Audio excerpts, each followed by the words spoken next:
ಆದರೆ ಎಲ್ಲೋ ಒಂದು ಕಡೆ ಸಾವು ಅಂಡ್ ಹುಡುಕಾಟ ಈ ಅಂಶಗಳು ನಿಮ್ಮ ಎಲ್ಲ ಸಿನಿಮಾಗಳು ಕೂಡ ಇನ್ಕ್ಲೂಡ್ ಆಗಿದೆ. ಯಾಕೆ ಈ ಅಂಶಗಳು ಇದೆ ಅಂತ ದಟ್ ಇಸ್ ಸೋ ವೆಲ್ ಪುಟ್. ಸಾವು ಮತ್ತೆ ಹುಡುಕಾಟ ಅಂದ್ರೆ ಇದರಲ್ಲಿ ಸಾವು ಅನ್ನೋದಕ್ಕಿಂತ ಜಾಸ್ತಿ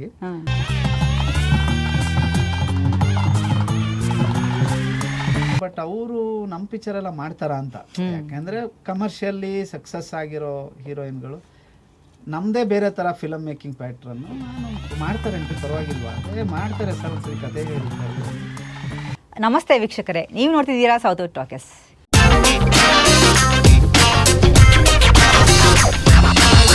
ಎಕ್ಸ್ ಅಂಡ್ ವೈ ಸಿನಿಮಾದ ನಿರ್ದೇಶಕರು ಅಂಡ್ ನಟ ಸತ್ಯಪ್ರಕಾಶ್ ಅವರು ಹಾಗೆಯೇ ನಾಯಕಿ ಬೃಂದಾ ಆಚಾರ್ಯ ಅವರು ಇವತ್ತು ನಮ್ಮೊಟ್ಟಿಗೆ ಇದ್ದಾರೆ. ಎಕ್ಸ್ ಅಂಡ್ ವೈ ಸಿನಿಮಾ ಇದೇ ಜೂನ್ 26ರಂದು ರಾಜ್ಯಾದ್ಯಂತ ಬಿಡುಗಡೆ ಆಗ್ತಾ ಇದೆ. ಬನ್ನಿ ಈ ಸಿನಿಮಾದ ಕುರಿತಾಗಿ ಒಂದಷ್ಟು ಮಾತುಕತೆ ಆಡೋಣ. ನಮಸ್ತೆ ಸರ್. ಬೃಂದಾ ಅವರೇ ನಮಸ್ಕಾರ. ಹೇಗಿದ್ದೀರಾ? ನಾನು ಸೂಪರ್ ಆಗಿದ್ದೀನಿ, ಇವರು ಸೂಪರ್ ಆಗಿದ್ದಾರೆ, ನೀವು ಅವ್ರ ಬದಲು ನೀವೇ ಹೇಳ್ಬಿಟ್ರಾ? ಸೂಪರ್. ಸತ್ಯಪ್ರಕಾಶ್ ಅವರೇ, ಆ್ಯಕ್ಚುಲಿ ನಿಮ್ಮನ್ನು ಮಾತಾಡಿಸ್ಬೇಕು ಅಂದರೆ ನಂಗೆ ಒಂಥರ ಆ್ಯಕ್ಚುಲಿ ಖುಷಿ ಆಗುತ್ತೆ. ಯಾಕೆ ಅಂತ ಹೇಳಿದ್ರೆ ನಿಮ್ಮ ಪ್ರೀವಿಯಸ್ ಸಿನಿಮಾಗಳು ನೋಡೋದಾದ್ರೆ ರಾಮ ರಾಮ ರೇ ಆಗಿರ್ಬೋದು, ಒಂದಲ್ಲ ಎರಡಲ್ಲ, ಮ್ಯಾನ್ ಆಫ್ ದಿ ಮ್ಯಾಚ್, ಎಲ್ಲವೂ ಕೂಡ ವಿಭಿನ್ನವಾಗಿರುವಂಥ ಒಂದು ಟೈಟಲ್ಸು. ಆ್ಯಂಡ್ ನೀವು ಸಿನಿಮಾದಲ್ಲಿ ತೋರಿಸುವಂಥ ಕಥೆಯ ವಿಚಾರಗಳು ಇನ್ನೂ ಸಾಕಷ್ಟಿದೆ ಅಂತ ಅನಿಸುತ್ತೆ. So X and Y overall ಏನು ಹೇಳಿಕೆ ಹೊರಟಿದೆ, ಇಬ್ರು ಹೇಳಿ. ಎಕ್ಸ್ ಅಂಡ್ ವೈ ಅಂದರೆ ನಿಮಗೆ ತುಂಬ ಸಿಂಪಲ್ ಆಗಿ ಹೇಳಬೇಕು ಅಂದರೆ ಎಕ್ಸ್ ಅಂಡ್ ವೈ ಇದು ಥಾಟು. ಈಗ ನೀವು ಮನೆಗೆ ಯಾರನ್ನಾದರೂ ಗೆಸ್ಟನ್ನು ಕರಿತೀರಾ ಅಂದರೆ ನೀವು ಮನೇನ ನೀಟಾಗಿ ಇಟ್ಕೋತೀರಾ, ಬಂದವರು ಕಂಫರ್ಟಬಲ್ ಆಗಿರಲಿ ಅಂತ ಫಸ್ಟ್ ಯೋಚನೆ ಮಾಡ್ತೀರಾ. ಅವರು ಮಲಗೋ ಜಾಗ ಆಗಿರಲಿ ಎಲ್ಲದೂ ಕ್ಲೀನ್ ಮಾಡಿ ಅವ್ರು ಬಂದಾಗಿಂದ ಹೋಗೋ ತನಕ ಎಷ್ಟು ಕಂಫರ್ಟಬಲ್ ಆಗಿರುತ್ತೋ ಅಥವಾ ಎಷ್ಟು ಚೆನ್ನಾಗಿರುತ್ತೋ ಅಷ್ಟು ಚೆನ್ನಾಗಿ ನಮ್ಮ ಮನೇನ ಇಟ್ಕೋಬೇಕು ಅಂತ ಯೋಚನೆ ಮಾಡ್ತೀರ. ಆದರೆ ಒಂದು ಮಗುನ ನಾವು ಭೂಮಿಗೆ ಕರಿಬೇಕಾದ್ರೆ ನಾವು ಅಷ್ಟು ಚೆನ್ನಾಗಿ ಇಟ್ಕೊಂಡಿದ್ದೀವ ನಮ್ಮ ಸಮಾಜನ, ನಮ್ಮ ಸೊಸೈಟಿನ. ಸುಮ್ಮನೆ ಬೇಕಾಬಿಟ್ಟು ಕರಿತಾ ಇದ್ದೀವ ಅಥವಾ ಬೇಕಾಬಿಟ್ಟು ಮಾಡ್ತಾ ಇದ್ದೀವ ಅಂದರೆ ಎಲ್ಲರೂ ನೇಚರ್ನ, ಗಾಳಿನ, ನೀರನ್ನ ನೆಕ್ಸ್ಟ್ ಜನ್ರೇಷನಿಗೆ ಬಿಟ್ಟೋಗ್ಬೇಕು ಅಂತ ಮಾತಾಡ್ತೀವಿ ಬಿಟ್ಟರೆ ಅದನ್ನು ಯಾರೂ ಪ್ರಾಕ್ಟೀಸ್ ಮಾಡ್ತಾ ಇಲ್ಲ. ಸೊ ಈ ಥರದ್ದು ಒಂದಷ್ಟು ವಿಷಯಗಳನ್ನು ಎಕ್ಸ್ ಆ್ಯಂಡ್ ವೈ ಮಾತಾಡುತ್ತೆ. ಓಕೆ ಬೃಂದಾವೇ ಸರ್ ಹೇಳಿದ ಪ್ರಕಾರ it is pure entertainment factor ತುಂಬ ಥ್ರೂ ಔಟ್ ದ ಮೂವಿ ಇದೆ. Because it is a journey ಆಗಿರೋದ್ರಿಂದ ಒಂಥರ ಜಾಯ್ಫುಲ್ ಆಗಿ ತುಂಬಾನೇ ಎಂಟರ್ಟೈನಿಂಗ್ ಆಗಿ ಸರ್ ತೋರಿಸಿದ್ದಾರೆ. ಅದರ ಜೊತೆಗೆ ಬದುಕಿನ ಸೂಕ್ಷ್ಮತೆಗಳನ್ನು ತುಂಬಾನೇ ಚೆನ್ನಾಗಿ ಸರ್ ಹೇಳಿದ್ದಾರೆ. ಓಕೆ. ಆ್ಯಂಡ್ ಟ್ರೇಲರ್ ನೋಡಿದಾಗ ನನಗೆ ಆ್ಯಕ್ಚುಲಿ ಇಂಟ್ರೆಸ್ಟಿಂಗ್ ಅಂತ ಅನಿಸಿದೇನು ಅಂದರೆ, ಈಗ ಫಾರ್ ಎಕ್ಸಾಂಪಲ್ ಎಲ್ಲೋ ಒಂದು ಸತ್ತೋಗಿರೋ ವ್ಯಕ್ತಿಗೆ ಮತ್ತೆ ಜೀವ ಬರುತ್ತೆ, ಅಮ್ಮನ ಹುಡುಕಾಟ ಒಂದಷ್ಟು ಕಡೆ. ಇವರ ಒಂದು ಪ್ರೀವಿಯಸ್ ಸಿನಿಮಾಗಳನ್ನ ನೋಡೋದಾದರೆ ರಾಮ ರಾಮ ರೇ ಸಿನಿಮಾದಲ್ಲಿ ಒಬ್ಬ ಅಂದರೆ ಇನ್ನೇನು ಸಾಯುವಂಥ ವ್ಯಕ್ತಿ ಅಂದರೆ ಕೈದಿ, ಅವನು ಅಂದರೆ ತಪ್ಪಿಸ್ಕೋತಾನೆ ಮತ್ತು ಜೀವನದ ಒಂದು ಹುಡುಕಾಟ ನಡೆಸ್ತಾ ಇರ್ತಾನೆ. ಒಂದಲ್ಲ ಎರಡಲ್ಲ ಸಿನಿಮಾದಲ್ಲಿ ಮತ್ತೆ ಒಂದು ಹಸು ಕಳೆದೋಗಿರುತ್ತೆ, ಅದರ ಒಂದು ಹುಡುಕಾಟ. ಮತ್ತು ಇದರಲ್ಲಿ ಕೂಡ ಹೇಳ್ದಾಗೆ ಸತ್ತಿರೋ ವ್ಯಕ್ತಿ ಜೀವ ಬರುತ್ತೆ, ಅಮ್ಮನ ಹುಡುಕಾಟ. ಅಂದರೆ ಎಲ್ಲೋ ಒಂದು ಕಡೆ ಸಾವು ಅಂಡ್ ಹುಡುಕಾಟ ಈ ಅಂಶಗಳು ನಿಮ್ಮ ಎಲ್ಲ ಸಿನಿಮಾಗಳು ಕೂಡ ಇನ್ಕ್ಲೂಡ್ ಆಗಿದೆ. ಯಾಕೆ ಈ ಅಂಶಗಳು ಇದೆ ಅಂತ that is so well put.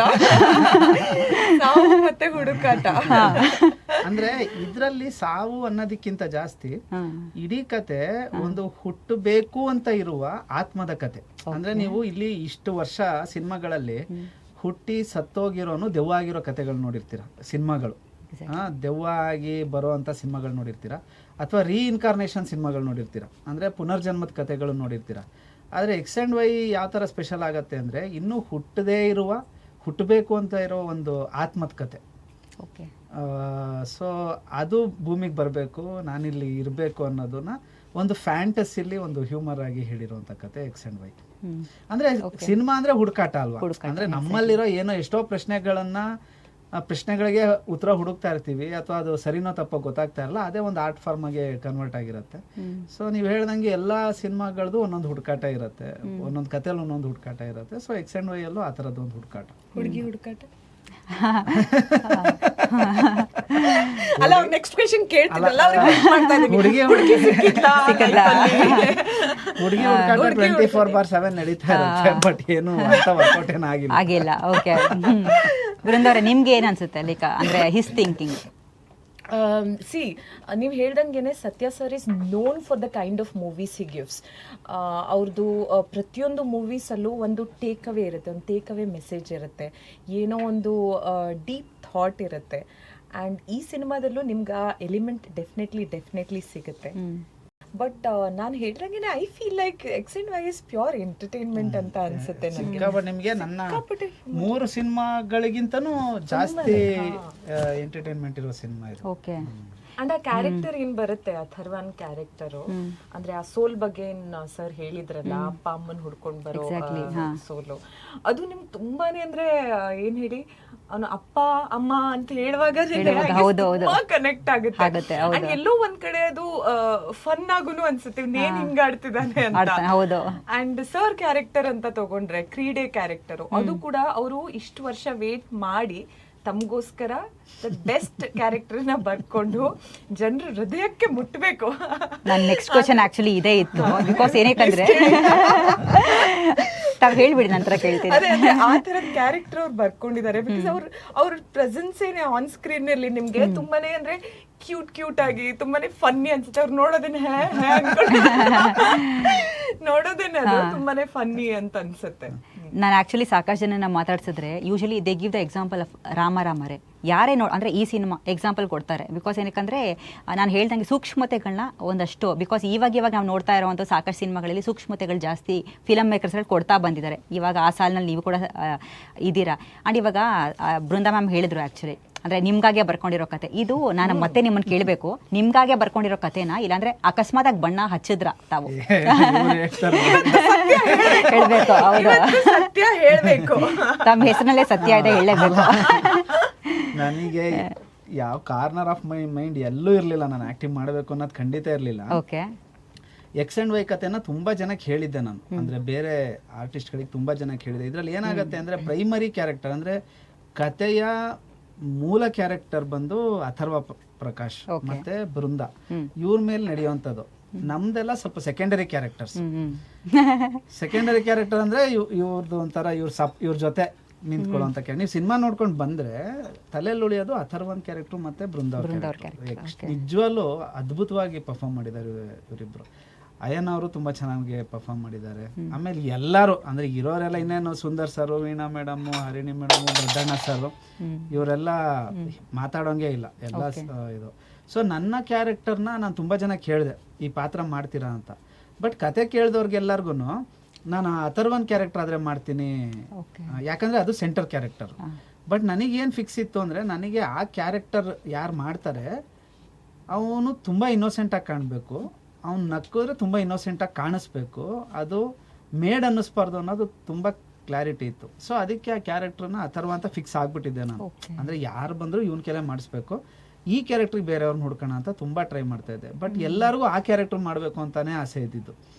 But ಆ ಕ್ಯಾರೆಕ್ಟರ್ಗೆ ಎಲ್ಲರೂ ಮ್ಯಾಚ್ ಆಗಲ್ಲ, ತುಂಬ ಕಷ್ಟ ಆ ಕ್ಯಾರೆಕ್ಟರ್. ಅಂದರೆ ಅದಕ್ಕೆ ಏನಂತ, ಅದಕ್ಕೆ ಯಾವುದೇ ಇಮೇಜ್ ಇರಬಾರ್ದು ಆ ಕ್ಯಾರೆಕ್ಟರ್ಗೆ. ಇಮೇಜ್ ಲೆಸ್ ಆಗಿದ್ದಷ್ಟು ಆ ಕ್ಯಾರೆಕ್ಟರ್ ಹತ್ರ ಆಗುತ್ತೆ. ಸೊ ಯಾರೂ ನನ್ನ ಕ್ಯಾರೆಕ್ಟರ್ನ ಯಾರೂ ಮಾಡಲ್ಲ ಅಂದಾಗ, ಸೊ ನಾನು ಸುಮ್ಮನೆ ಆಫೀಸಲ್ಲಿ ಮಾತಾಡ್ಬೇಕಾದ್ರೆ ಹಿಂಗೆ ಡಿಸ್ಕಷನಲ್ಲಿ ನೀನೇ ಮಾಡೋ ಮಾರೆ ಅದರಲ್ಲಿ ಏನು ಕ್ಯಾರೆಕ್ಟರ್ ಅಂದರು. ಹಂಗೆ ಡಿಸ್ಕಷನ್ ಆಗ್ತಾ ನಾನು ಮಾಡಿದ್ರೆ ಅಟ್ಲೀಸ್ಟ್ ನೀವು ನೋಡ್ತೀರಾ ನಮ್ಮ ಮಾರಿ ಥಿಯೇಟರ್ ಫಸ್ಟ್ ನೀವು ನೋಡ್ತೀರಾ ನಮ್ಮ ಕುಮಾರನ್ ಕೇಳಿದೆ. ಆಯ್ತು ನೋಡೋಣ ಮಾಡಿ ಪರವಾಗಿಲ್ಲ ಅವ್ನು ಟ್ರೈ ಮಾಡಕ್ಕೆ ಅಂತೆ ಅಂದರು. ಸೊ ಆ ಥರ ನಾನು ಆ ಪಾತ್ರ ಬಂದಿದ್ದು ಬಿಟ್ರೆ ಇಲ್ಲ ನಾನು ಖಂಡಿತ ಬರ್ತಾ ಇರ್ಲಿಲ್ಲ. ಅಂದ್ರೆ ಇಂಟೆನ್ಷನ್ ಇರ್ಲಿಲ್ಲ ಅಂತ ಹೇಳ್ತಿದ್ದೀರಾ? ಖಂಡಿತ ಇರ್ಲಿಲ್ಲ. ಆಮೇಲೆ ಯಾವಾಗ ಈ ಸಿನಿಮಾಕ್ಕೆ ಬೃಂದಾ ಅವ್ರ ಆಕ್ಟಿಂಗ್ ಮಾಡ್ತೀನಿ ಅಂತ ಬಂದ್ರು ನಾನು ಫಿಕ್ಸ್ ಆಗ್ಬಿಟ್ಟೆ, ಬೃಂದಾ ಅವ್ರ ಜೊತೆ ನಾನೇ ಹೌದು. ಬೃಂದಾ ಅವ್ರು ಹೇಗ್ ಬಂದ್ರು ಅಂತ ಈ ಒಂದು ಪಾತ್ರಕ್ಕೆ? ಬೃಂದಾ ಅವರು ಆಕ್ಚುಲಿ ನಮ್ಮ ಮ್ಯೂಚುವಲ್ ಫ್ರೆಂಡ್ ಸನ್ನಲ್ ಅಂತ. ನಾವು ಹೀರೋಯಿನ್ಗಳನ್ನ ತುಂಬಾ ಜನ ಈಗ ನಾನು ತುಂಬಾ ಹೊಸಬ್ರ ಜೊತೆನೆ ಟ್ರಾವೆಲ್ ಮಾಡೋದು ಜಾಸ್ತಿ. ಅಂದ್ರೆ ನಂದು ಎಲ್ಲಾ ಸಿನಿಮಾಗಳು ನೋಡಿದ್ರು ನಾನು ಎಲ್ಲ ಮ್ಯಾಕ್ಸಿಮಮ್ ಹೊಸಬ್ರೇ ಇರೋದು. ಸೊ ಹಿಂಗೆ ಹೊಸಬ್ರನ್ನೇ ಟ್ರೈ ಮಾಡಬೇಕಾದ್ರೆ ಸನ್ನಲ್ ಅಂತ ನನ್ನ ಫ್ರೆಂಡು, ಇವ್ರ ಹೆಸರು ಹೇಳಿದ್ರು, ಬೃಂದಾ ಆಚಾರ್ಯ ಬೇಕಾದ್ರೆ ಟ್ರೈ ಮಾಡಿ ಅಂತ. ನಾನು ಯಾರು ಹೇಳಿ ಬೃಂದಾ ಆಚಾರ್ಯ ಅಂತ ಕೇಳಿದ್ರೆ ಅವ್ರು ಕೌಸಲ್ಯ ಸುಪ್ರಜಾ ಅಂತಂದ್ರು. ನಾನು ನೋಡಿದ್ದೆ, ಸಿನಿಮಾ ನೋಡಿದ್ದೆ ಕೌಸಲ್ಯ ಸುಪ್ರಜಾ, ಚೆನ್ನಾಗಿ ಮಾಡಿದ್ದಾರೆ. ಬಟ್ ಅವರು ನಮ್ಮ ಪಿಕ್ಚರ್ ಎಲ್ಲ ಮಾಡ್ತಾರ ಅಂತ. ಯಾಕಂದ್ರೆ ಕಮರ್ಷಿಯಲಿ ಸಕ್ಸಸ್ ಆಗಿರೋ ಹೀರೋಯಿನ್ಗಳು ನಮ್ಮದೇ ಬೇರೆ ಥರ ಫಿಲಮ್ ಮೇಕಿಂಗ್ ಪ್ಯಾಟ್ರನ್ನು. ನಾನು ಮಾಡ್ತಾರೇನ್ರಿ ಪರವಾಗಿಲ್ವಾ ಅಂತ, ಮಾಡ್ತಾರೆ ಸರ್ ಒಂದ್ಸರಿ ಕತೆ ಹೇಳಿ ಕರೆದು ಅಂದರು. ಸರಿ ಕರೆದೆ. ನನಗೆ 100% ಇವ್ರು ಏನು ಮಾಡಲ್ಲ, ನನಗೇನಂದ್ರೆ ಕತೆ ಹೇಳೋಣ ಇವ್ರಿಗೆ. ನನಗೇನಂದ್ರೆ ಎಲ್ಲರಿಗೂ ಕತೆ ಹೇಳೋ ಹುಚ್ಚು ನನಗೆ. ಸೊ ಇವ್ರಿಗೆ ಬಂದ್ರಲ್ಲ ಆಫೀಸಿಗೆ ಅಟ್ಲೀಸ್ಟ್ ಕತೆ ಹೇಳೋಣ ಕ್ಲೀನಾಗಿ, ಇವ್ರದ್ದು ಏನು ರಿಯಾಕ್ಷನ್ ನೋಡೋಣ ಅಂತ. ಸೊ ಇವ್ರ ಕತೆ ಕೇಳ್ತಾ ಇವ್ರು ಆ ಕತೆ ಕನೆಕ್ಟ್ ಆಗಿದ್ದ ರೀತಿ ನೋಡಿ ನನಗೊಂದು ಕಾನ್ಫಿಡೆಂಟ್ ಬಂತು. ಓ ಇಲ್ಲ, ಇವ್ರು ಈ ಸಿನಿಮಾ ಮಾಡ್ತಾರೆ, ತುಂಬ ಸೀರಿಯಸ್ ಆಗಿ ಮಾಡ್ತಾರೆ ಈ ಸಿನಿಮಾ, ಅಂದರೆ ಸುಮ್ಮನೆ ಆ್ಯಕ್ಟಿಂಗ್ ಅಂತ ಮಾಡಲ್ಲ, ಇವ್ರು ಮಾಡೋದು ತುಂಬ ಸೀರಿಯಸ್ ಆಗಿ ಸಿನಿಮಾ ಮಾಡ್ತಾರೆ ಅಂತ ಅನ್ನಿಸ್ತು. ಸಿನಿಮಾ ಫುಲ್ ಕತೆ ಮುಗಿಸೋ ಅಷ್ಟೊತ್ತಿಗೆ ನಾನು ಡಿಸೈಡ್ ಆಗ್ಬಿಟ್ಟೆ ಈ ಕ್ಯಾರೆಕ್ಟರ್ ಇವರೇ ಮಾಡೋದು, ಯಾಕೆಂದ್ರೆ ಅಷ್ಟು ಕನೆಕ್ಟ್ ಆದ್ರು ವೆರಿ ಫಸ್ಟ್ ರೀಡಿಂಗ್ಗೆ ಅಷ್ಟು ಕನೆಕ್ಟ್ ಆಗ್ಬಿಟ್ರು ಈ ಕತೆಗೆ. ಹಂಗೆ ಬೃಂದ ಅವರು ಕತೆ ಬೃಂದ ಅವರ ಈಗ ಸರ್ ಆಕ್ಚುಲಿ ಹೇಳ್ತಾ ಇದ್ರು, ಅಂದ್ರೆ ರೆಗ್ಯುಲರ್ ಪ್ಯಾಟರ್ನ್ ಸಿನಿಮಾ ಅಲ್ಲ, ಒಂಥರ ಡಿಫ್ರೆಂಟ್ ಆಗಿರೋವಂಥದ್ದು ಅಂತ, ಸೊ ಕಮರ್ಷಿಯಲ್ ಅಲ್ಲ ಅಂತ. ಸೊ ನಿಮ್ಗೆ ಏನ್ ಅನ್ಸುತ್ತೆ, ಫಾರ್ ಎಕ್ಸಾಂಪಲ್ ಈ ರೀತಿ ಸಿನಿಮಾಗಳನ್ನ ಜನರು ಯಾವ ರೀತಿ ಅಕ್ಸೆಪ್ಟ್ ಮಾಡ್ಬೋದು ಅಂತ ನಿಮ್ಗೆ ಅನ್ಸುತ್ತೆ? I guess X and Y will be entirely different. I guess sir ಹಂಗೆ ಹೇಳ್ತಿದ್ದಾರೆ ಅಷ್ಟೇನೆ. I guess he's just being humble, but ನಾವೆಲ್ಲರೂ ಅವ್ರ ಸಿನಿಮಾಸ್ ನೋಡಿದೀವಿ. And what is the commercial cinema, I don't know how ಅದನ್ನ ಹೆಂಗೆ ಡಿಫೈನ್ ಮಾಡೋದು ಅಂತ ನಂಗೆ ಗೊತ್ತಿಲ್ಲ. ಎವ್ರಿ ಸಿನಿಮಾ ಯಾರು ಜನರು ಹೋಗಿ ನೋಡ್ತಾರಲ್ಲ ಅದೆಲ್ಲ like it is a commercial cinema only, and X and Y. Okay. And X and Y is that kind of a cinema, and I feel like sir ಎಲ್ಲೋ ಒಂದ್ ಕಡೆ ಒಂದ್ ಸ್ವಲ್ಪ ಅವ್ರದ್ದು ಪ್ಯಾಟರ್ನ್ ಇಂದಾನೆ ಹೊರಗಡೆ ಬಂದು ಈ ಸಿನಿಮಾ ಮಾಡಿದ್ದಾರೆ ಅಂತ ನನ್ನ feeling. It's a beautiful story, and I feel like Indian ಸಿನಿಮಾದಲ್ಲಿ ನಂಗೆ ಗೊತ್ತಿರೋ ಪ್ರಕಾರ ಇಂಥ ಒಂದು ಕಥೆನ ಐ ಡೋಂಟ್ ಥಿಂಕ್ ಯಾರು ಹೇಳಿದ್ದಾರೆ ಅಂತ. ಅಂಡ್ ಎಲ್ಲೋ ಒಂದ್ ಕಡೆ ಯಾರ್ಯಾರೆಲ್ಲ ನಮ್ಮ ಅಜ್ಜನ ಹತ್ರ ಸ್ಟೋರೀಸ್ ಕೇಳಿರ್ತಾರಲ್ಲ, ಐ ಗೆಸ್ ಇವ್ರು ಅದು ಅಂದ್ರೆ ಸ್ಟಾರ್ಟಿಂಗ್ ಆಫ್ ದ ಮೂವಿನೇನೆ ಕನೆಕ್ಟ್ ಆಗ್ಬಿಡ್ತಾರೆ. ನಂಗಂತೂ ಅದೇ ಸ್ಟೋರಿ ಹೇಳಿದ್ದು, ಮಕ್ಳು ಹೆಂಗ್ ಬರ್ತಾರೆ ಅಜ್ಜ ಅಲ್ಲ. ಸೊ ಐ ಗೆಸ್ ಅವರೆಲ್ಲ ಕನೆಕ್ಟ್ ಆಗ್ತಾರೆ. ನನಗೆ ಹೇಳಿದ್ರೆ ಬೈಸ್ಕೊಡ್ತೀನಿ, ಬಟ್ ಹಿಂಟ್ ಕೊಡ್ತಾ ಇದೀನಿ ನಾನು ನಿಮ್ಗೆ.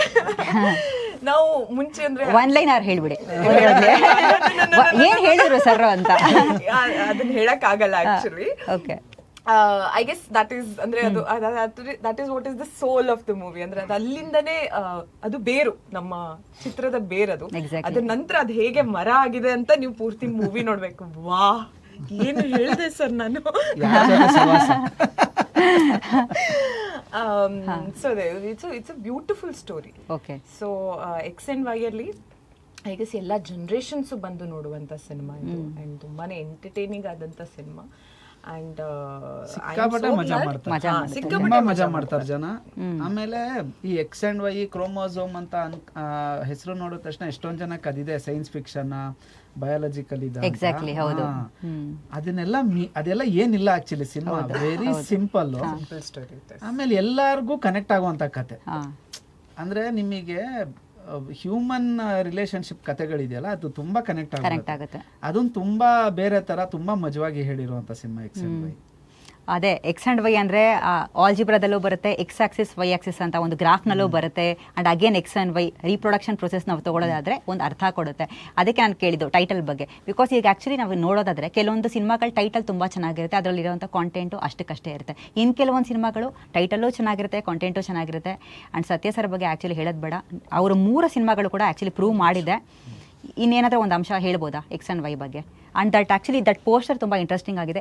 ಎಕ್ಸ್ ಅಂಡ್ ವೈ ಅದು ಒಂದು ಮಗುವಿನ ಒಂದು ಇದಾಗಿದೆ, ಮತ್ತೆ ಆಟೋದಲ್ಲೆಲ್ಲೋ ಸೈರನ್. ಯೂಶಲಿ ನಾವು ಆಟೋದಲ್ಲಿ ಸೈರನ್ ಆಕ್ಚುಲಿ ನೋಡಿಲ್ಲ. ಏನ್ ಸರ್ ಇದ್ರ ಕತೆ? ಇಲ್ಲ, ಇದು ಸಬ್ಜೆಕ್ಟ್ ಬರಿಬೇಕಾದ್ರೆ ಅಂದ್ರೆ ಹೀರೋ ಕ್ಯಾರೆಕ್ಟರೈಸೇಷನ್ ಅಂತ ಯೋಚನೆ ಮಾಡ್ಬೇಕಾದ್ರೆ ಏನೇನೋ ಬರಿತಾ ಇರ್ತೀವಲ್ಲ, ಹೌದು, ತುಂಬಾ ಕ್ಯಾರೆಕ್ಟರೈಸೇಷನ್ ಬಂತ. ಅಂದ್ರೆ ಇದು ನಾನ್ ಮಾಡ್ಬೇಕು ಅಂತ ಇರ್ಲಿಲ್ಲ ಕ್ಯಾರೆಕ್ಟರು, ಬೇರೆಯವ್ರು ಮಾಡ್ಬೇಕು ಅಂದಾಗ ಬೇರೆ ಬೇರೆ ಕ್ಯಾರೆಕ್ಟರೈಸೇಷನ್ ಇತ್ತು. ಪೊಲೀಸ್ ಅಂತ ಇತ್ತು, ಇನ್ನೇನೋ ಇತ್ತು, ಬೇಡ ರೆಗ್ಯುಲರ್ ಆಗತ್ತೆ, ಇನ್ನೇನೋ ಮಾಡೋಣ ಅಂತ ಹೊಸದು ಅಂತ ಹುಡುಕ್ಬೇಕಾದ್ರೆ ಆಟೋ ಡ್ರೈವರ್ ಕ್ಯಾರೆಕ್ಟರ್ ಮಾಡೋಣ ಸಿನಿಮಾದಲ್ಲಿ. ಆ ಆಟೋ ಡ್ರೈವರ್ ಕ್ಯಾರೆಕ್ಟರ್ ಏನ್ ಮಾಡೋಣ ಅಂದ್ರೆ ಎಗೇನ್ ರೆಗ್ಯುಲರ್ ಆಟೋ ಡ್ರೈವರ್ ಮಾಡೋದ್ ಬೇಡ, ಅವನ ಆಟೋನ ಆಂಬುಲೆನ್ಸ್ ಆಗಿ ಕನ್ವರ್ಟ್ ಮಾಡ್ಕೊಂಡಿರುವಂತ ಒಬ್ಬ ಆಟೋ ಡ್ರೈವರು. ಅವ್ನ ಕೆಲಸನೇ ಏನಂದ್ರೆ ರೋಡಲ್ಲಿ ಯಾರಾದ್ರೂ ಆಕ್ಸಿಡೆಂಟ್ ಆಗಿ ಬಿದ್ದಿದ್ರೆ, ಸುಸ್ತಾಗಿ ಬಿದ್ದಿದ್ರೆ, ಅಥವಾ ಇನ್ನೇನೋ ಆಗಿದ್ರೆ ಅವ್ರನ್ನೆಲ್ಲ ಅವ್ನ ಆಟೋದಲ್ಲಿ ಕರ್ಕೊಂಡು ಹೋಗಿ ಆಸ್ಪತ್ರೆಗೆ ಸೇರಿಸ್ತಾ ಇರ್ತಾನೆ. ಸೊ ಇದು ಕತೆಗೆ ಈಸಿಯಾಗಿ ಕನೆಕ್ಟ್ ಆಗತ್ತೆ ಅಂತ. ಸೊ ಈ ಡಿಸ್ಕಷನ್ ಮಾಡ್ಬೇಕಾದ್ರೆ ನನಗೆ ಆಟೋನ ಒಂದು ಆಂಬುಲೆನ್ಸ್ ಆಗಿ ಕನ್ವರ್ಟ್ ಮಾಡೋಣ ಅಂತ ಒಂದು ಐಡಿಯಾ ಬಂತು. ಸೊ ಅದು ತುಂಬಾ ಪ್ಲಸ್ ಪಾಯಿಂಟ್ ಆಯ್ತು ಆಕ್ಚುಲಿ ಸಿನಿಮಾಕ್ಕೆ. ಅಂದ್ರೆ ಇಡೀ ಸಿನಿಮಾ ನಿಮ್ಗೆ ಅದು ಆಂಬುಲೆನ್ಸ್ ಆಟೋ ಇದ್ದೇ ಇರುತ್ತೆ. ಅಂದ್ರೆ ಇಡೀ ಸಿನಿಮಾ ಜರ್ನಿ ನಾವು ಆಂಬುಲೆನ್ಸ್ ಆಟೋದಲ್ಲೇ ಮಾಡೋದು. ಸೊ ನಾವು 4 ಜನ ಕ್ಯಾರೆಕ್ಟರ್ ಏನಿದ್ದೇವೆ, ಆಂಬು ಆಟೋ ಅಂತ. ಇಡೀ ಕಥೆಲ್ಲ ಅದಿರತ್ತೆ ನಮ್ ಜೊತೆ, ಕೊನೆ ಶಾರ್ಟ್ ತನಕನೂ ಅದು ಟ್ರಾವೆಲ್ ಆಗಿರುತ್ತೆ. ಅದು ಒಂದು ಪಾತ್ರದ ತರ, ಅದು ಒಂದು ಪಾತ್ರ, ಮುಖ್ಯ ಪಾತ್ರ. ಬೃಂದ ಅವರ ಆ್ಯಕ್ಚುಲಿ ಜನರೇ ಅಂದರೆ ಈಗ ಒಂದೆರಡು ಸಿನಿಮಾಗಳನ್ನ ಮಾಡಿದ ನಂತರ ಅಂದರೆ ರೆಗ್ಯುಲರ್ ಆಗಿ ಏನಾದರೂ ಕಾಣಿಸ್ಕೊಂಡಿಲ್ಲ ಅಂದರೆ ದೆಲ್ ಯೂಶಲಿ ಫರ್ಗೆಟ್ ಅಂದರೆ ಸೊ ಅದಕ್ಕೆ ಇವಾಗ ತಮ್ದು ಆ್ಯಕ್ಚುಲಿ ಸ್ವಲ್ಪ ಲೇಟ್ ಆಯಿತು ಅಂತ ಅನ್ನಿಸ್ತಾ ಇದೆ. 2 ವರ್ಷ ಆಯ್ತು. ಅದಕ್ಕೋಸ್ಕರನೇ ಯಾಕೆ ಬ್ರೇಕ್ ತೊಗೊಂಡಿದ್ದು? ಒಳ್ಳೆ ಸ್ಕ್ರಿಪ್ಟುಗೋಸ್ಕರ ಹುಡುಕ್ತಿದ್ರ ಅಥವಾ ಏನು ಅಂತ? ನಂದು ಕೌಸಲ್ಯ ಸುಪ್ರಜಾರಾಮ ರಿಲೀಸ್ ಆಗಿದ್ದು 2023 ಆ್ಯಂಡ್ ಹೋದ ವರ್ಷ ನಾನು 5 ಸಿನಿಮಾ ಶೂಟಿಂಗ್ ಮಾಡಿದ್ದೀನಿ. ಆ್ಯಂಡ್ ನನಗೆ ಸಿನಿಮಾಗಳನ್ನು ಚೂಸ್ ಮಾಡುವಾಗ ಹೇಗಿರುತ್ತೆ ಅಂತಂದ್ರೆ ಅದು ನನಗೂ ಎಕ್ಸೈಟಿಂಗ್ ಅನ್ಸ್ಬೇಕು, ಜನರಿಗೆ ಕೂಡ ನೋಡೋರಿಗೆ ಏನೋ ಒಂದು ಡಿಫ್ರೆಂಟ್ ಆಗಿ ಮಾಡ್ತಾ ಇದ್ದಾಳೆ. ಈಗ ಒಂದು ಸಿನಿಮಾದಿಂದ ಇನ್ನೊಂದು ಸಿನಿಮಾಗೆ ಅವ್ರು ಬಂದಾಗ ಇಲ್ಲ ಇವಳ ಕ್ಯಾರೆಕ್ಟರ್ ಏನೋ ಬೇರೆ ಇದೆ, ಏನೋ ಒಂದು ಬೇರೆ ನೋಡಕ್ ಸಿಗುತ್ತೆ ಅಂತ ಅವರಿಗೂ ಎಕ್ಸೈಟ್ಮೆಂಟ್ ಇರಬೇಕು. ಆ ರೀತಿಯಲ್ಲಿ ನಾನು ಚೂಸ್ ಮಾಡ್ಕೋತಾ ಇದ್ದೆ. ಆ್ಯಂಡ್ ಆಸ್ ಎನ್ ಆರ್ಟಿಸ್ಟ್ ಇಂಥ ಒಂದು ಸಬ್ಜೆಕ್ಟ್ ಬಂದಾಗ XY ಅಂತ ಸಬ್ಜೆಕ್ಟ್ ಬಂದಾಗ ಆ್ಯಂಡ್ ದೆನ್ ನೀವು ಬೇರೆ ನಂದು ಮೂವೀಸಲ್ಲಿ ಪ್ಯಾಟರ್ನ್ ನೋಡಿದರೆ it is all different. And ನನಗೆ ಡಿಫ್ರೆಂಟ್ ಆದಂಥ ಕ್ಯಾರೆಕ್ಟರ್ಸೇನೆ ಮಾಡಬೇಕಿತ್ತು. ಟೈಮ್ ಆದರೂ ಪರವಾಗಿಲ್ಲ, ಬಟ್ ಐ ವಾಂಟೆಡ್ ಟು ನನಗೆ ಪ್ರತಿದಿನ ಎದ್ಬಿಟ್ಟು ಇವತ್ತು ನನಗೇನೋ ಹೊಸ್ತಿದೆ ಮಾಡೋಕ್ಕೆ ಅಂತ ಅನಿಸ್ಬೇಕು. I should be able to put ನನ್ನ 200% ಇಂಟು ದಟ್ ಕ್ಯಾರೆಕ್ಟರ್. ಆಗ ಮಾತ್ರ ಐ ಗೆಸ್ ನಾನು ಜನರಿಗೆ ಕೂಡ ಕನ್ವಿನ್ಸ್ ಮಾಡೋಕ್ಕೆ ಪಾಸಿಬಲ್ ಆಗುತ್ತೆ. ಓಕೆ ದಿಸ್ ಇಸ್ ಹರ್ ಅಂತ. ಈಗ ಕೃಪಾ ಕ್ಯಾರೆಕ್ಟರ್ ಅಂತ ಬಂದಾಗ ಜನರಿಗೆ ನಾನು ಬೃಂದ ಆಗಿ ಕಾಣಿಸ್ಕೋಬಾರ್ದು, ನಾನು ಕೃಪಾ ಆಗೇನೇನೆ ಕಾಣಿಸ್ಕೋಬೇಕು. ಅಂಡ್ ಅದರಲ್ಲಿ ಟೈಮ್ ಆಗುತ್ತೆ. And I took my time. ಜನರು ಮರ್ತಿದ್ರೆ ದಯವಿಟ್ಟು ನೆನ್ಪು ಮಾಡ್ಕೊಳ್ಳಿ. ಇಲ್ಲ, ಆ ವಿಷಯದಲ್ಲಿ ಅವ್ರು ಸಿಕ್ಕಾಪಟ್ಟೆ ಅಂದ್ರೆ ಎಸ್ಪೆಷಲಿ ಪರ್ಫಾರ್ಮೆನ್ಸ್ ವಿಷಯದಲ್ಲಿ ತುಂಬಾ ಸೀರಿಯಸ್ ಇದ್ದಾರೆ ಇವರು. ಅಂದ್ರೆ ಈಗ ಈ ಕಥೆಯ ಇವ್ರ ಕ್ಯಾರೆಕ್ಟರ್ ಏನಿದೆ ಅದು ತುಂಬಾ ಸಿಕ್ಕಾಪಟ್ಟೆ ಸೂಕ್ಷ್ಮ ಇದೆ. ಅಂದ್ರೆ ಅದು ಒಂದ್ ಸ್ವಲ್ಪ ವಾಲ್ಕೊಂಡ್ರೆ ವಲ್ಗರ್ ಅನ್ನಿಸ್ಬೋದು, ಅಥವಾ ಇನ್ನೊಂಚೂರು ಈ ಕಡೆ ವಾಲ್ಕೊಂಡ್ರೆ ಏನೋ ಒಂಥರ ಕನ್ಫ್ಯೂಷನ್ ಬರ್ಬೋದು. ಆ ಪಾಯಿಂಟಿಗೆ ಕೂರ್ಸೋದಿದೆಯಲ್ಲ ಅದು ತುಂಬಾ ಕಷ್ಟ ಇದೆ. ಬಟ್ ಇವ್ರು ಅದನ್ನ ತುಂಬಾ ಚೆನ್ನಾಗಿ ಮಾಡಿದ್ದಾರೆ. ಅಂದ್ರೆ ನಾನು ಹೇಳಿದ್ನಲ್ಲ, ಅಂದ್ರೆ ಸಿನಿಮಾ ಮುಗಿಸ್ಕೊಂಡು ನೀವು ಆಚೆ ಬಂದ್ರೆ ಇವರು ಮತ್ತೆ ಅಥರ್ವ ಇಬ್ರೇ ತಲೆಯಲ್ಲಿ 100%. ಅವರಿಬ್ರೆ ಅಂದ್ರೆ ಯಾವ ಜಾಗಕ್ಕೆ ಎಷ್ಟು ಎಕ್ಸ್ಪ್ರೆಷನ್ ಕೊಡಬೇಕು, ಅದು ಹೇಗಿರ್ಬೇಕು ಅನ್ನೋ ತುಂಬಾ ಅಂದ್ರೆ ಆಕ್ಟಿಂಗ್ ಅಲ್ಲಿ ಕೆಲವು ಸೂಕ್ಷ್ಮಗಳಿರುತ್ತೆ. ಅಂದ್ರೆ ನಾವು ಅದನ್ನ ತುಂಬಾ ಹೇಳಿ ಮಾಡ್ಸೋದ್ ಕಷ್ಟ. ಅದನ್ನ ತುಂಬಾ ಹೇಳಿ ಮಾಡ್ಸಕ್ ಹೋದ್ರೆ ಅದು ಒಂಥರ ಆರ್ಟಿಫಿಷಿಯಲ್ ತರ ಅನ್ಸತ್ತೆ. ಅದು ಆರ್ಟಿಸ್ಟ್ ಇಂದಾನೆ ಬಂದ್ರೆ ತುಂಬಾ ನ್ಯಾಚುರಲ್ ಆಗಿರುತ್ತೆ ಅದು. ಸೊ ಆತರ ತುಂಬಾ ವಿಷಯಗಳು ಬೃಂದ ಅವ್ರು ಮಾಡಿದ್ರು. ಅಂದ್ರೆ ಈ ಸಿನಿಮಾಗೆ ಎಸ್ಪೆಷಲಿ ಕ್ಯಾರೆಕ್ಟರ್ಗೆ ಅಂತ ಸ್ಟೋರೀಸ್ ನಮಗ್ ಬೇಕು. ಅಂದ್ರೆ ಈಗ ಈ ಮೊಮೆಂಟ್ ಅಲ್ಲಿ ಏನ್ ಹೇಳ್ತಾರೆ ಅಂತಂದ್ರೆ ಇಲ್ಲ ಹೀರೋಯಿನ್ಸ್ ಗಳಿಗೆ ರೋಲ್ಸ್ ಇಲ್ಲ ಅಂತ. ಬಟ್ ನೀವ್ ಹೇಳಿದ್ರಿ ಅದು ತುಂಬಾ ಟೈಮ್ ತಗೊಂಡ್ರಿ ಅಂತ. I was waiting for stories like ಕೃಪಾನ್ ಕ್ಯಾರೆಕ್ಟರ್ ತರ and stories like XY, where in ನಮ್ಗೆ ಆಸ್ ಎನ್ ಆರ್ಟಿಸ್ಟ್ ಆ ಸ್ಯಾಟಿಸ್ಫ್ಯಾಕ್ಷನ್ ಸಿಗ್ಬೇಕು. ಇಲ್ಲ ನಾನೊಂದು ಒಳ್ಳೆ ಸಿನಿಮಾ ಮಾಡಿದೀನಿ ಅಂಡ್ ಇದು ಜನರು ನೋಡ್ಲೇಬೇಕು ಅಂತ. ಈ ಮೊಮೆಂಟ್ ಅಲ್ಲಿ ನನ್ನ ತಲೆಯಲ್ಲಿ ಹೇಗಿದೆ ಅಂತಂದ್ರೆ somehow people have to come in. ನೋಡ್ಲೇಬೇಕು. ನಾನು ಅದಕ್ಕೋಸ್ಕರ ಏನೇನ್ ಮಾಡ್ಬೇಕಲ್ಲ ಅದನ್ನೆಲ್ಲ till the last moment I will do. Because ನಂಗೆ ಗೊತ್ತಿದೆ, ಐ ಮೀನ್ ನಮ್ ಆಸ್ ಅ ಟೀಮ್ ನಾವ್ ಎಷ್ಟು ಎಫರ್ಟ್ ಹಾಕಿದೀವಿ, ಎಂತೆಂತ ಡಿಫಿಕಲ್ಟ್ ಸಿಚುವೇಶನ್ಸ್ ಅಲ್ಲಿ ನಾವ್ ಇದನ್ನ ಶೂಟ್ ಮಾಡಿ ಇಲ್ಲಿ ತನಕ ತಂದು ಮುಟ್ಸಿದೀವಿ ಅನ್ನೋದು ನನಗೆ ಗೊತ್ತಿದೆ. ಸೊ ಏನಾದ್ರೂ ಪರವಾಗಿಲ್ಲ. ಓಕೆ, ನೀವು ಸರ್ ಆಕ್ಚುಲಿ ಹೇಳ್ತಾ ಇದ್ರು ಅಂದ್ರೆ ತುಂಬಾ ಸೂಕ್ಷ್ಮವಾಗಿ ನಡೆಸಿದ್ದೀರಾ ಅಂತ. ಈಗ ನಾನು ಪ್ರಶ್ನೆ ಕೇಳ್ಬೇಕು. ಆಕ್ಚುಲಿ ಈಗ ಸೆನ್ಸಿಟಿವ್ ಆಕ್ಟಿಂಗ್ ಅನ್ನೋದು ಯಾವಾಗ ಬರುತ್ತೆ? ಫಾರ್ ಎಕ್ಸಾಂಪಲ್ ಇವಾಗ ಒಬ್ಬ ರೈಟರ್ ಬರೆಯೋ ಅಂತ ಅಂದ್ರೆ ಅವನಿಂದ ಶುರುವಾಗುತ್ತಾ, ಇಲ್ಲಾಂದ್ರೆ ಒಬ್ಬ ಡೈರೆಕ್ಟರ್ ಆಕ್ಷನ್ ಕಟ್ ಹೇಳೋದ್ರಿಂದ ಅಲ್ಲ, ಇಲ್ಲ ಒಬ್ಬ ಆರ್ಟಿಸ್ಟ್ ಆಗಿ ನೀವು ಪರ್ಫಾರ್ಮ್ ಮಾಡೋದ್ರಿಂದ ಆ ಸೂಕ್ಷ್ಮತೆ ಅನ್ನೋದು ಹೊರಗಡೆ ಬರುತ್ತಾ ಏನು ಅಂತ? ಇದು ಐ ಗೆಸ್ ಸ್ಟಾರ್ಟ್ ಆಗೋದು ಅಫ್ಕೋರ್ಸ್ ಆ ಕಥೆಯಿಂದ. ಒಬ್ರು ಕಥೆಗಾರ ಆ ಕ್ಯಾರೆಕ್ಟರ್ ಅನ್ನ ಆ ತರ ಯೋಚನೆ ಮಾಡಿ ಫಸ್ಟ್ ಆಫ್ ಆಲ್ ಬರ್ದಿರ್ತಾರೆ. ಅದ್ರ ನಂತರ he has to find a artist, ಅದನ್ನ ಅರ್ಥ ಮಾಡ್ಕೊಳ್ಳುವಂತ ಒಂದು ಆರ್ಟಿಸ್ಟ್ ಬೇಕಾಗುತ್ತೆ. ಒಂದೊಂದ್ಸತಿ ಅರ್ಥ ಆಗುತ್ತೆ, ಬಟ್ ಅವ್ರಿಗೆ ಮೇ ಬಿ ಅದನ್ನ ಇನ್ಯಾಕ್ಟ್ ಅಲ್ಲಿ ತನಕ ಐ ಗೆಸ್ ಆ ಲೆವೆಲ್ಗೆ ರೀಚ್ ಆಗೋದಿಲ್ಲ. ಸೊ ಇದು ನಾನು ಪರ್ಸನಲಿ ಹೇಳ್ತಾ ಇಲ್ಲ, ಬಟ್ ಇನ್ ಜನರಲ್ ಹೇಳ್ತಾ ಇದ್ದೀನಿ. ಫಸ್ಟ್ ಕಥೆಯಿಂದ ಶುರುವಾಗುತ್ತೆ, ಒಂದು ಆರ್ಟಿಸ್ಟ್ ಬೇಕಾಗುತ್ತೆ ಅದನ್ನ ಪೋರ್ಟ್ರೇ ಮಾಡಕ್ಕೆ. ಅಂಡ್ ಅದನ್ನ ಅದೇ ರೀತಿ ಸ್ಕ್ರೀನ್ ಮೇಲೆ ಅದನ್ನ ತಗೊಂಡ್ಬರ್ಬೇಕು. ಡೈರೆಕ್ಟರ್ ವಿಷನ್ ಹೇಗಿರುತ್ತಲ್ಲ ಅದನ್ನ ಸ್ಕ್ರೀನ್ ಮೇಲೆ ತಗೊಂಡ್ಬರ್ಬೇಕು ಅಂಡ್ ಅದ್ ಜನರ ತನಕ ಮುಟ್ಬೇಕು. It's a simple process. Simple ಆಗಿ ಹೇಳಿದ್ರೆ ಓಕೆ. ಅಂಡ್ ನಮ್ಮ ಕನ್ನಡ ಇಂಡಸ್ಟ್ರಿನಲ್ಲಿ ನಿಮ್ಗೆ ಸೆನ್ಸಿಬಲ್ ಆಕ್ಟರ್ ಅಂತ ಯಾರು ತುಂಬಾ ಇಷ್ಟ? ತುಂಬಾ ಜನ ಇದ್ದಾರೆ, ತುಂಬಾ ಜನ. ಸೋ ಮಚ್ ಟ್ಯಾಲೆಂಟ್ ನಮ್ಮ. ಅಲ್ಲ, ಇವತ್ತು ಜನ ಯಾರ್ಯಾರನ್ನೆಲ್ಲ ಇಷ್ಟ ಪಡ್ತಾನೆ ಇದಾರೆ ಅವರೆಲ್ಲ ಆತರ ಅವರು. ಖಂಡಿತ ಓಕೆ, ಎಷ್ಟು ಜನ ಎಲ್ಲರೂ ಚೆನ್ನಾಗಿ ಮಾಡ್ತಾರೆ. ಸರ್, ತಮ್ಮ ಸಿನಿಮಾಗಳ ಬಗ್ಗೆ ಆ್ಯಕ್ಚುಲಿ ಹೇಳೋದಾದರೆ ಲೈಕ್ ಒಂದು ಅಂದರೆ ಎಂಟರ್ಟೈನ್ಮೆಂಟ್ ಜೊತೆಗೆ ದಟ್ ಲಾಜಿಕಲ್ ಥಿಂಕಿಂಗ್ ಇರುತ್ತೆ. ಸೊ ಈ ಒಂದು ಅಂಶ ನಿಮ್ಗೆ ಹೇಗೆ ಹುಟ್ಟುತ್ತೆ ಅಂದರೆ, ಯೂಶಲಿ ಫಿಲ್ಮ್ ಮೇಕಿಂಗ್ನಲ್ಲಿ ಯಾರಾದರೂ ಒಬ್ಬರು ಪ್ರೇರಣೆ ಅಂತ ಇರಲೇಬೇಕು. ಸೊ ಈ ಲಾಜಿಕಲ್ ಥಿಂಕಿಂಗ್ ಬಿಕಾಸ್ ಎಲ್ಲವೂ ವಿಭಿನ್ನವಾಗಿರುವಂಥದ್ದು ಹೇಗೆ ಅಂತ, how do you come out with such stories ಅಂತ? ಅಲ್ಲ, ಇದು ಏನಂದ್ರೆ ನಾನು basically I am not a cinema person. ಓಕೆನಾ? ನಾನು ಚಿಕ್ಕ ವಯಸ್ಸಿಂದನೂ ನಾನೇನು ಸಿನಿಮಾ ನೋಡ್ಕೊಂಡು ಬೆಳೆದೋನಲ್ಲ, ಅಥವಾ ಸಿನಿಮಾನ ಜೀವಿಸ್ಕೊಂಡು ಬೆಳೆದೋನಲ್ಲ. ನಾನು ಒಂದು 10ನೇ ಕ್ಲಾಸ್ ತನಕ ಒಂದು 10 ಸಿನಿಮಾ ನೋಡಿದ್ರೆ ಜಾಸ್ತಿ. ನಾನು ಸಿನಿಮಾನೇ ನೋಡಿಲ್ಲ ಸಿನಿಮಾನೇ ನೋಡಿಲ್ಲ ನಾನು.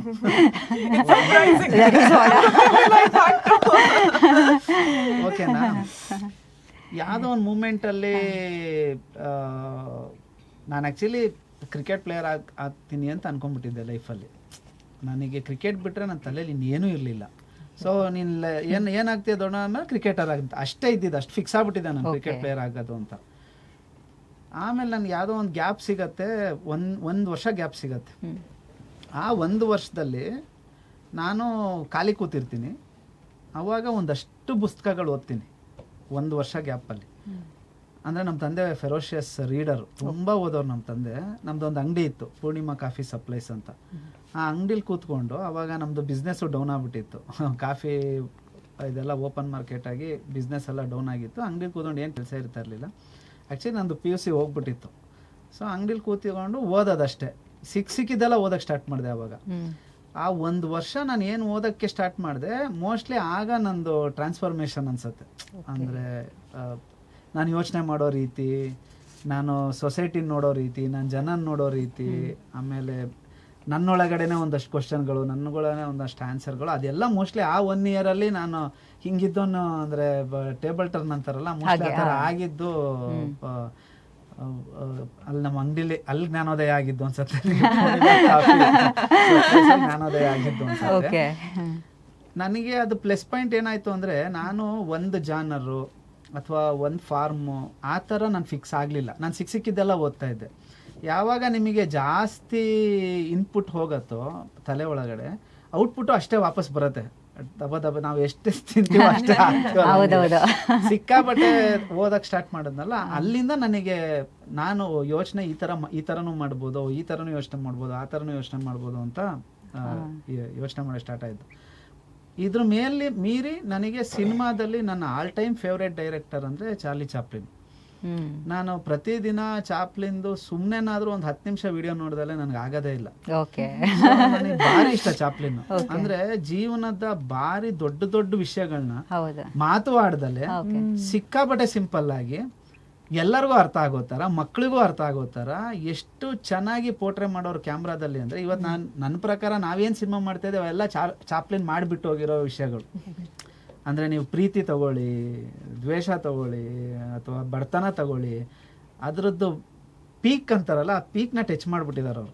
ಅಂದರೆ ಎಮೋಷನಲಿ ವಿತೌಟ್ ಒಂದು ಮಾತು ಇಲ್ದಲೇ ಅದನ್ನ ರೀಚ್ ಮಾಡಿಬಿಟ್ಟಿದ್ದಾರೆ. ಸೊ ನನಗೆ ಚಾರ್ಲಿ ಚಾಪ್ಲಿನ್ ಭಾರಿ ಇಷ್ಟ. ಅಂದರೆ ಇಷ್ಟು ದೊಡ್ಡ ವಿಷಯನ ಇವಯ್ಯ ಮಾತು ಆಡ್ದಲೆ ಇಷ್ಟು ಸಿಂಪಲ್ ಆಗಿ ಹೆಂಗೆ ಹೇಳಕ್ ಸಾಧ್ಯ ಅನ್ನೋದೇ ನಾನು ಯಾವಾಗಲೂ ಯೋಚನೆ ಮಾಡ್ತಿರ್ತಾರೆ. ನನ್ಗೆ ಯಾವಾಗಲೂ ಯೋಚನೆ ಬರೋದೇ ಅದು, ತುಂಬಾ ದೊಡ್ಡ ದೊಡ್ಡ ವಿಷಯನ ಎಷ್ಟು ಸಿಂಪಲ್ ಆಗಿ ಹೇಳ್ತಾರಲ್ಲ ಈ ಮನುಷ್ಯ ಅಂತ.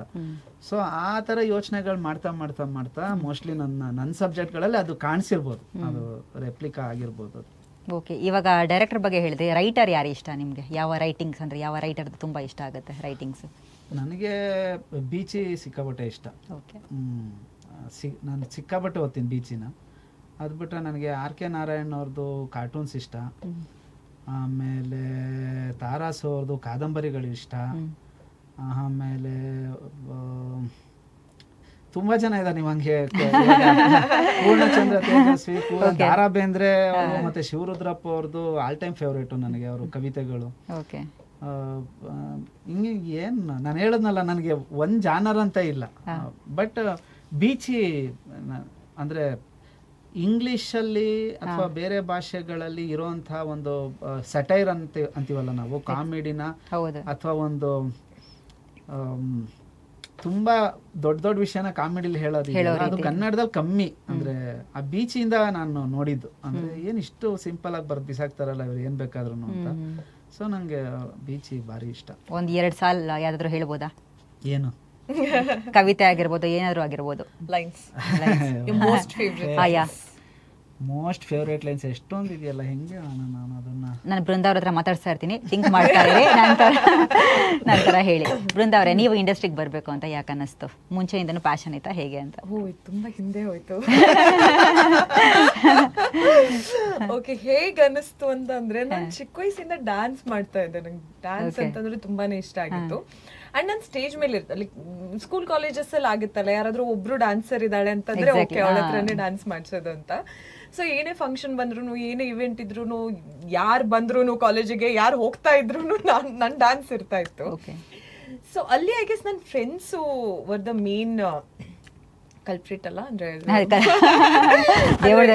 ಅವರೇನೆ ಆಕ್ಚುಲಿ.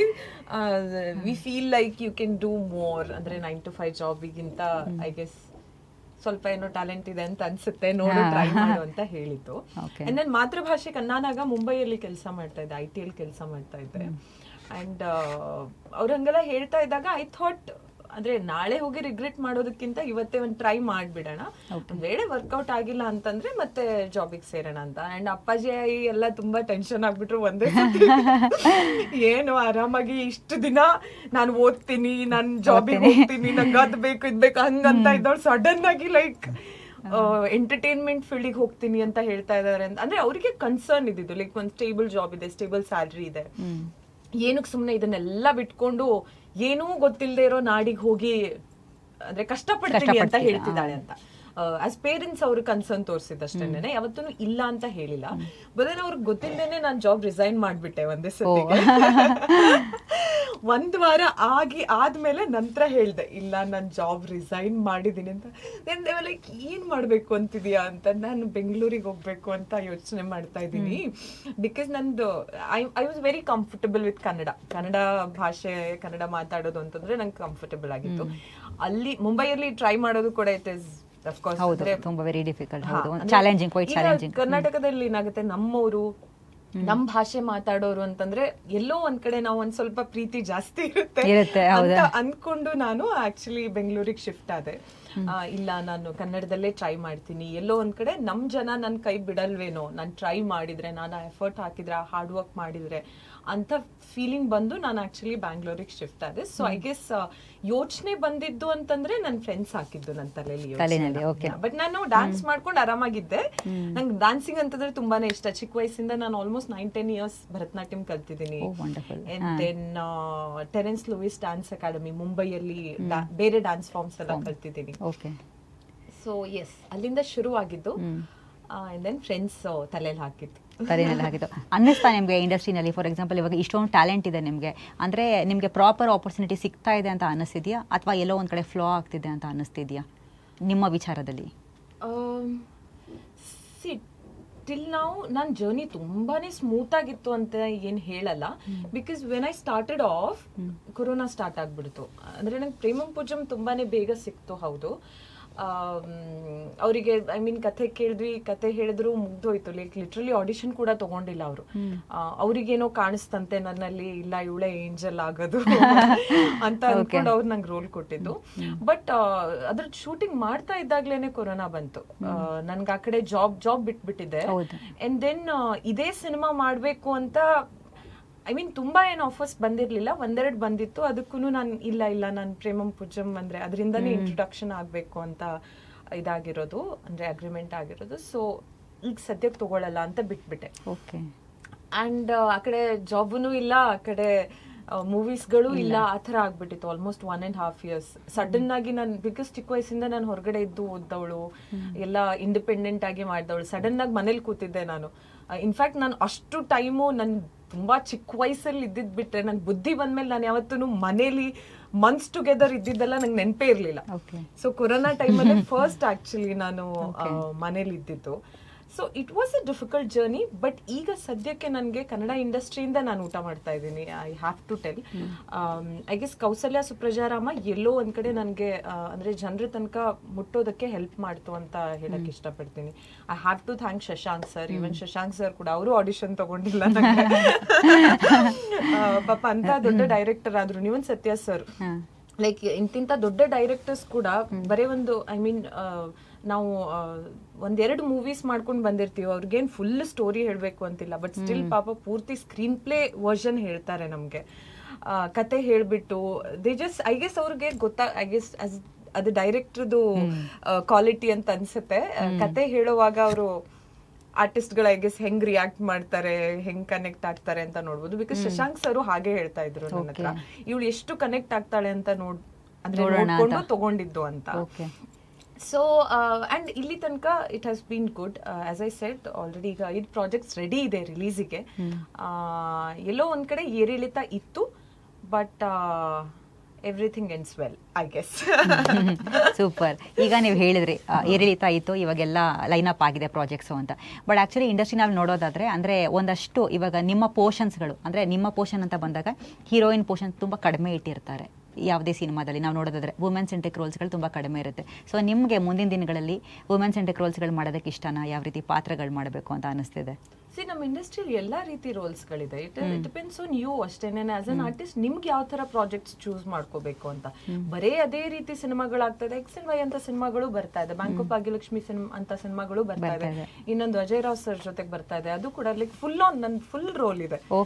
ಸೊ ಅದೇ ನಿಮ್ಗೆ ನಿಮ್ಮ ಮೇಲೆ ಡಿಪೆಂಡ್ ಆಗುತ್ತೆ ಅಷ್ಟೇ. ನೀವು ಕೇಳಿರೋ 10 ಕಥೆಯಲ್ಲಿ ಮೇ ಬಿ ಒಂದು 8 ಕಥೆಯಲ್ಲಿ ಹೀರೋಗಳದ್ದು ಜಾಸ್ತಿ ರೋಲ್ ಇರುತ್ತೆ. ಚೂಸ್ ಅದರ್ 2 ಅಷ್ಟೇನೆ ಅಷ್ಟೇ. Okay fine. ಇವಾಗ ಟ್ರೇಲರ್ನಲ್ಲಿ ಆ್ಯಕ್ಚುಲಿ ನಾವು ನೋಡಿದಾಗ ಕಥೆಯ ಒಂದು ಸೂಕ್ಷ್ಮತೆ ನಮಗೆ ಕಾಣಿಸುತ್ತೆ. ಬಟ್ ಇವಾಗ ನಾನು ನಿಮ್ಮಿಬ್ಬರನ್ನ ಕೇಳ್ತೀನಿ, ನಾನು ಮೇನಾಗಿ ನಿಮ್ಮನ್ನು ಕೇಳ್ತೀನಿ ಏನು ಅಂದರೆ, ಎಷ್ಟು ಪೋರ್ಷನ್ ಆಫ್ ಸಿನಿಮಾ ಟ್ರೇಲರ್ನಲ್ಲಿ ತೋರಿಸಿದ್ದಾರೆ ಅಂತ ಆಸ್ ಅನ್ ಆಡಿಯನ್ಸ್ ನೀವು ಹೇಳಿ. ಆಸ್ ಅನ್ ಆಡಿಯನ್ಸ್ ಹೇಳ್ಬೇಕಾ?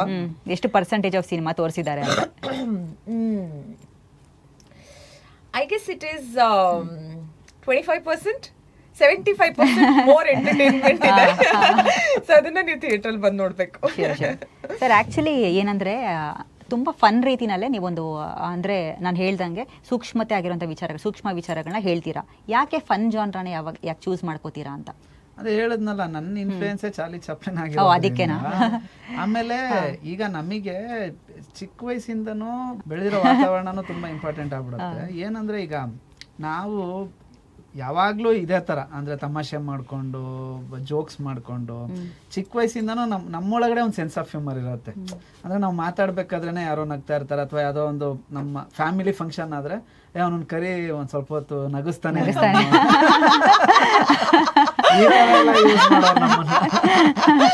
ನೋಡಿ ಅವ್ರಿಗೆ ಇವಾಗ ಒಂಥರ ನೆನೆಸ್ಕೋತಾ ಇದಾರೆ ಅನ್ಸುತ್ತೆ ಪ್ರಾಬ್ಲಿ. ನಮ್ಮನೇಲಿ ಡ್ಯಾನ್ಸ್ ಮಾಡ್ಸೋಣ ಕರಿ ಅಂದ್ರೆ ಲಿಟ್ರಲಿ ನಾನು ಎಷ್ಟೋ ಕಡೆ ಸ್ಟ್ಯಾಂಡ್ ಅಪ್ ಕಾಮಿಡಿ ಅಂತಾರ ಚಿಕ್ಕ ವಯಸ್ಸಿಂದ. ಈಗೆಲ್ಲ ಮನೆಯವರೆಲ್ಲ ಕೂತ್ಕೊಂಡ್ರೆ ನಾವು ಸೆಂಟ್ರಲ್ ನಿಂತ್ಕೊಂಡು ಏನೋ ಜೋಕ್ಸ್ ಹೇಳ್ಬೇಕು ಅವರಿಗೆ.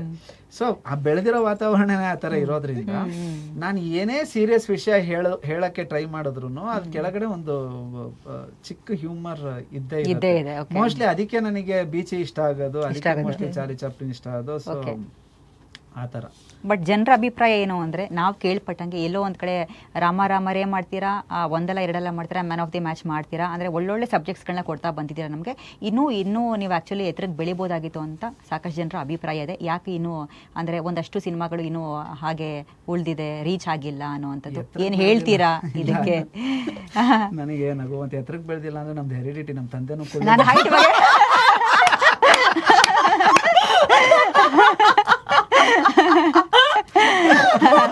ನಮಗ್ ಒಳ್ಳೆ ಕಾಂಟೆಂಟ್ ಸಿಕ್ಕಿರುತ್ತೆ ಸೀರಿಯಸ್ಲಿ. ಬೇಗ ಬೆಳೆಯಕ್ಕಾಗಲ್ಲ ನಾವು. ಇಲ್ಲ ಬೆಳವಣಿಗೆ ಅಂದ್ರೆ ಏನು ಅಂತ ನನಗೆ ಸೀರಿಯಸ್ ಆಗಿ ಗೊತ್ತಿಲ್ಲ. ಇವಾಗ ನಾನು ಏನ್ ಕೆಲಸ ಮಾಡ್ತಾ ಇದ್ದೀನಿ, ಆ ಕೆಲಸದಲ್ಲಿ ನಾನ್ ಖುಷಿಯಾಗಿದ್ದೀನಿ ಅಂದ್ರೆ ನಾನು ತುಂಬಾ ಬೆಳೆದ್ಬಿಟ್ಟಿದೀನಿ ಅಂತ. ನಾನು ಇನ್ನೊಬ್ರು ನನ್ನ ನೋಡಿ ಇದ್ ಮಾಡು ಅಂದ್ರೆ ಏನೋ ನೀನ್ ಬೆಳೆದಿದ್ಯಾ ಅಂತ ಯಾರೋ ಹೇಳ್ಬೇಕು ಅಂತ ನನ್ಗೆ ಖಂಡಿತ ಇಲ್ಲ. ನನಗೇನಂದ್ರೆ ನನಗಿಂತ ಜಾಸ್ತಿ ನಂಗೆ ನನ್ನ ಸಿನಿಮಾ ಓಕೆ. ನನ್ನನ್ನ ಯಾರು ಗುರ್ತಿಡಿದ್ರು ನನಗೇನು ಬೇಜಾರಿಲ್ಲ, ನನ್ನನ್ನು ಮಾತಾಡಿಸ್ತಾ ಇದ್ರು ಬೇಜಾರಿಲ್ಲ, ಅಥವಾ ನನ್ನ ಹೆಸರು ಜ್ಞಾಪಕ ಇಲ್ಲ ಅಂದ್ರೂ ಬೇಜಾರಿಲ್ಲ. ನನಗೆ ನಾನು ಸಿನಿಮಾ ನೋಡಿಲ್ಲ ಅಂದ್ರೆ ಬೇಜಾರಾಗತ್ತೆ, ಸಿನಿಮಾನೇ ನೋಡಿಲ್ವಲ್ಲ ಇವರು ಅಂತ.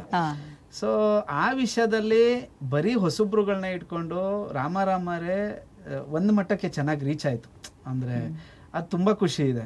ಯಾಕಂದ್ರೆ ಇವತ್ತಿನ ಕಾಲದಲ್ಲಿ ಅಷ್ಟು ಹೊಸ ಹುಡುಗರುಗಳನ್ನ ಇಟ್ಕೊಂಡು ಜನಕ್ಕೆ ರೀಚ್ ಮಾಡ್ಸೋದಿದೆಯಲ್ಲ ಭಾರಿ ಕಷ್ಟದ ವಿಷಯ ಅದು. ಹೌದು. ಆ ವಿಚಾರದಲ್ಲಿ ವೆರಿ ಫಸ್ಟ್ ಪಿಕ್ಚರೇ ಒಂದು ಇಂಪ್ಯಾಕ್ಟ್ ಕ್ರಿಯೇಟ್ ಆಯ್ತು ಅಥವಾ ಒಂದು ಸೀಲ್ ಅನ್ನೋದು ಬಿತ್ತು ನಮ್ಮ ಟೀಮಿಗೆ ಅನ್ನೋದೇ ಒಂದು ದೊಡ್ಡ ವಿಷಯ. ಅದಾದ್ಮೇಲೆ ನಮ್ಮ ಇಷ್ಟ ಬಂದಂಗೆ ನಮ್ಮ ಖುಷಿಗೆ ಅದೇ ನಾನು ಹೇಳ್ದಂಗೆ ನಾನು ಎಷ್ಟು 100% ಖುಷಿಯಾಗಿ ಸಿನಿಮಾ ಮಾಡ್ತೀನಲ್ಲ, ನಂಗೆ ಅದೇ ತುಂಬಾ ದೊಡ್ಡ ಬೆಳವಣಿಗೆ. ನನಗೆ ಅಲ್ಲಿ ಆಗ್ಲಿಲ್ಲ, ನಾನು ಅನ್ಕೊಂಡಂಗೆ ಸಿನಿಮಾ ಮಾಡೋಕ್ಕಾಗ್ತಾ ಇಲ್ಲ ಅಥವಾ ನಾನು ಅನ್ಕೊಂಡಂಗೆ ನಾನು ಡೈರೆಕ್ಟ್ ಮಾಡೋಕ್ಕಾಗ್ತಾ ಇಲ್ಲ ಅಂದ್ರೆ ಮೋಸ್ಟ್ಲಿ ನನಗೆ ಬೆಳವಣಿಗೆ ಇಲ್ಲ ಅಂತ. ಸೊ ನಾನು ತುಂಬಾ ಬೆಳೆದ್ಬಿಟ್ಟಿದ್ದೀನಿ ಆ ವಿಷಯ. ಸಿನಿಮಾ ಚೆನ್ನಾಗಿದ್ರೆ ಕೂಡ ಮಲ್ಟಿಪ್ಲೆಕ್ಸ್ಗಳಲ್ಲಿ ತೆಗಿತಾ ಇದ್ದಾರೆ.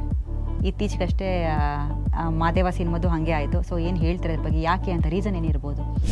ನಿಮಗೆ ಒಂದು ಶೋ ಕಮ್ಮಿ ಆಯಿತು ಅಂದ್ರೂ ಅದು ಚೇಂಜ್ ಆಗೇ ಆಗತ್ತೆ. ಅವ್ರು ಇನ್ನೊಂದು ಹಾಕೊಂತಾರೆ. ಅದು ತುಂಬ ಅಂದರೆ ದೊಡ್ಡ ಚೈನ್. ಅಂದರೆ ಸುಮ್ಮನೆ ಒಂದು ಕ್ವಶನ್ ಒಂದು ಆನ್ಸರಲ್ಲಿ ನೀವು ಮಲ್ಟಿಪ್ಲೆಕ್ಸ್ನ ನಾವು ಮಾತಾಡೋಕ್ಕೆ ಸಾಧ್ಯನೇ ಇಲ್ಲ. ನನಗೆ ಯಾರೂ ಆ ಥರ ಮಾಡಿಲ್ಲ. ನನಗೆ ರಾಮಾರೇ ಮಲ್ಟಿಪಲ್ ಮಾಡ್ಕೊಟ್ಟಿದ್ರು ಶೋನ. 100 ಡೇಸು ಸಿನಿಪೊಲೀಸ್ ಅಲ್ಲಿ ಇಟ್ಕೊಂಡಿದ್ರು ಸಿನಿಮಾ. 100 ಡೇಸ್ ತನಕ ಸಿನಿಪೊಲೀಸ್ ಅವರೇ ಇಟ್ಕೊಂಡಿದ್ರು. ಪಿಕ್ಚರ್ 100 ಡೇಸ್ ಮಾಡೋಣ ಸುಮ್ಮನಿರು, ತುಂಬಾ ವರ್ಷ ಆಯ್ತು ನಾವು 100 ಡೇಸ್ ನೋಡಿ ಅಂತ. ಇವಾಗ ಮಾದೇವ ಎಲ್ಲ ಕಡೆ ನಾನು ಒಳ್ಳೆ ರಿಪೋರ್ಟ್ ಇದೆ. ಬಟ್ ಈ ತರ ಬ್ಯಾಡ್ ಎಕ್ಸಾಂಪಲ್ಸ್ಗಳಿಂದ ಈ ತರದವರೆಗೂ ಈ ಹುಲಿ ಬಂತು ಕತೆ ತರ ಆಗ್ಬಿಡುತ್ತೆ. ಹುಲಿ ಬಂತು ಅನ್ನೋದು ಆಮೇಲೆ ಯಾರು ಬಂದಿರೋದಿಲ್ಲ. ನಿಜವಾಗ್ಲೂ ಹುಲಿ ಬಂದ್ರು ಅಲ್ಲಿ ಯಾರು ಸೀರಿಯಸ್ ಆಗಿ ತಗೊಳ್ಳೋರು ಇರಲ್ಲ, ಹಂಗಾಗ್ಬಿಡತ್ತೆ.